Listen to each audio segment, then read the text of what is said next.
Sigi kuno macase ngara aku gileng tabda ngarang di kapon ngautre video nama ngautre ngarang yang cot aga aku yung di maning da len pandana mai se macin da swaida kada pala sida len na pu len swa macin thaba male mathan to cot laga leramane angang sigi pitru ga Cobi angang siga toroga mama ga toroga na ajun biraga sida sigi makon sida toroga sumaina dang tambira mane kung kang lerame mas na tambira di kita pai bang ngamo di thadok pigrani mas thadok pir chatu pai gini ngako mo angang sida phara mo hati dore kita masa khingi chun ko lam thadok do Gilen kan betul tak mai asok ko si bitadin kara macin ji isu ibang from si sin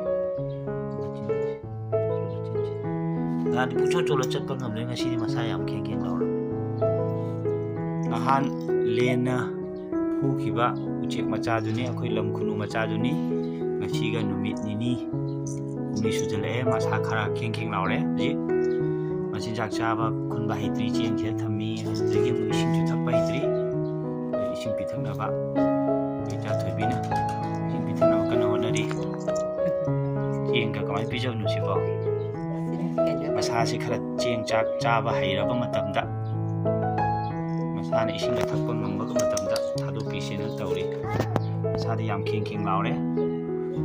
Mamai, saya pilih. Pijar yang si kamai cha bano. Ma, ya. Ngara kan. Pai ba haitri. Masa di si pai ba haitri. Nyam jo. Kau.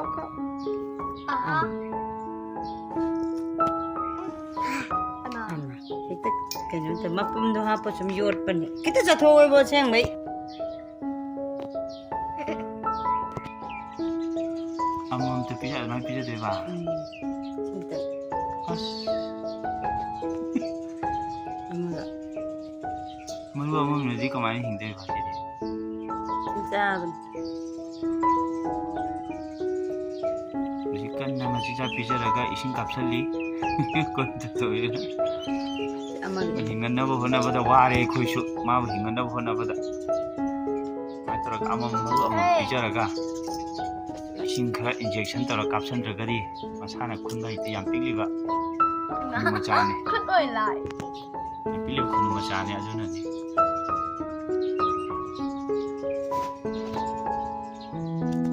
ni kitang chawra kanda ma se kitang lapna thadu pi ge tawni ya pilib chaw khara yam